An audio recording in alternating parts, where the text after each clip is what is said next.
Don't you hate when people cut the line in front of you? But don't you also love the chance to cut in front of everyone else? Something like that is happening at the airport these days. Turns out there's a new way to cut the line, but if you're the one hanging behind, seeing the line getting longer and longer until you actually miss your flight, yeah, you'd be peeved too. We're talking about something called mobile passport control. It's an app, and it's a way for people who are American citizens or visitors to the US to speed up the line at the airport if you're flying to the States, going to New York, for example. So it streamlines the process for some, but makes others wait in line. John GRADEK is our aviation expert. He is a lecturer at McGill University's Global Aviation Leadership Program. He watches the skies. Hello, John. Thanks for being here on Montreal Now. Sarah, it's a pleasure to be here. And hello, Justine. Hello. So I'd never heard of the mobile passport control, and neither had Justine until today. What is this exactly, John? Oh, it's an app that fits on your iPhone, whether it's an iPhone or an Android. It is a piece of software that basically allows you to input your passport number, your Nexus card, if you have one, your global entry cards. And it really is a document that speeds up the process that U.S. Immigration and U.S. Customs have when you go to Montreal at the door to Truro Airport and take a pre-cleared flight into the U.S. So it really does a job of making sure that your documentation is valid and has been vetted by the U.S. authorities. So it's a U.S. tool. So that was my question, I guess. Is this something that's been developed? Like, who's behind this? Is it U.S. Immigration, Customs? Is this their own official tool, or is this a third party that's developed this and then received approval?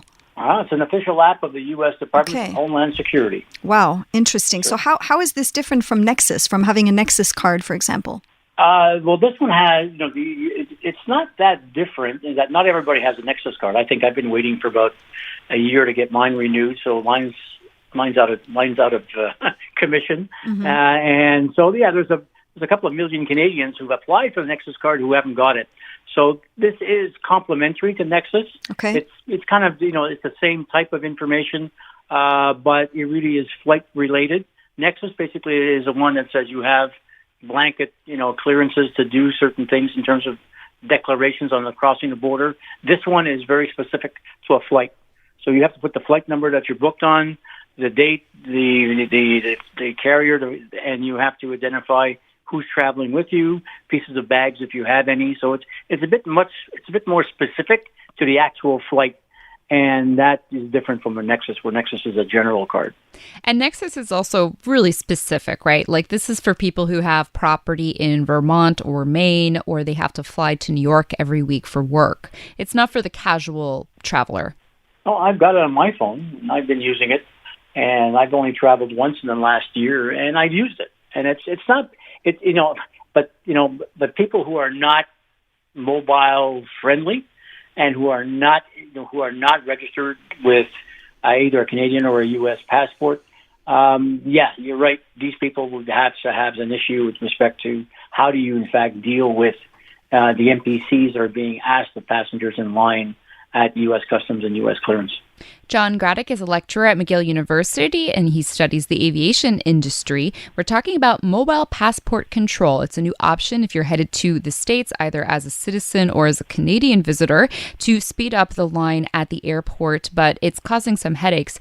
So is this true, what we've heard, that, if you have the app and it works great, you can move ahead if you didn't have a chance to download the app yet, or maybe you don't have a smartphone, because there's people without them, then you're kind of at an unfair advantage because everyone else gets to go ahead. Yeah, it's I think that each airport has got its own little way of managing NPCs and non-NPC passengers. Some airports have created two lineups. You have an NPC lineup and you have a non-NPC lineup. And if you get into the NPC lineup, the service time that you have is about 30 seconds to go through. If you have a non-NPC lineup, it'll take about 2 or 3 minutes for you to go through. So the service time on either NPC or non-NPC is very different. The length of the queue is different, and the waiting time is different. So I think that, what Montreal has done, I think, is have one line rather than two, and they're culling the line by asking people to identify themselves as NPC holders, and then they get pulled out of the line, and individuals are left in the line that are non-NPC passengers, and that's what gets frustrating. John, I just want to dig into this a little deeper, and this is a bit of a follow-up to Sarah's question, but I really want to dig into this because it does seem to me like the travel industry and in particular, the aviation industry is a really great example of widening economic inequality, widening social inequality. We've all had that experience of you get on the plane, you have to walk past the first class passengers. So already passengers are sorted into first class, business class, and everybody else. And there's all kinds of privileges now that have been tagged onto that. In one class you're drinking champagne, in the other class you have to, wait your turn to maybe get a tea or a coffee. And now they've added lounges to airports as well. So there's all kinds of add-ons that are happening now. And this looks to me to be yet another add-on that is adding to that sense of privilege. And again, that widening inequality gap between social classes and economic classes. Are you seeing what I'm seeing? Yeah, you're right. You're right. I think that, there is, when you talk about the service on board airplanes or pre-boarding and all that good stuff, you pay the difference. There is an economic differentiation that takes place. You pay first class, you get first class service, and you get all of the accoutrements of first class. Is this app a paying app? You fly economy and you get a different level of service. But so whether you can call that discriminatory, probably not. It's economic differentiation. And you're right. It does exist. Yeah. The question that you're asking, though, in this case, with this mobile passport control, is really, the question about mobile services, handheld services, and the move by the aviation community to get you through the airport quicker and to basically have you use mobile technology as the means for you to basically move through an airport more efficiently. And I think whether you consider that to be discriminatory or not, they had to pick a platform that allows for that process to become more efficient. And the industry and the regulators have chosen the mobile platform as being that technology that will facilitate people's movement through the airport. And yes, not everybody has a smartphone. Yes, senior citizens who are not familiar with it will have more difficulty. However, that to me is, the way that, we're trying to cater to the majority, not to everybody. And unfortunately, there's going to be some discriminatory practices in place. Is the app a paying app? Do you need to pay for it? You don't have to pay for it. It's easily obtained. It's downloadable. It's not. In terms of infrastructure required to use it, it's not a big thing to use. For those of us that had the AppCan app last year, if you remember, we had to do this AppCan app to basically deal with arriving into Canada.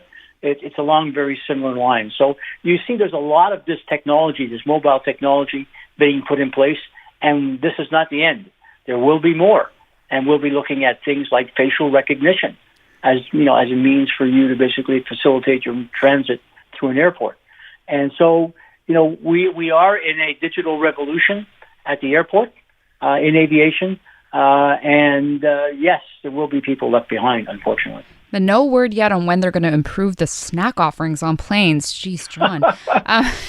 Good luck on that one. John, it's been great to chat with you. Thank you so much for your insights. All right. Have a great day. Thank you.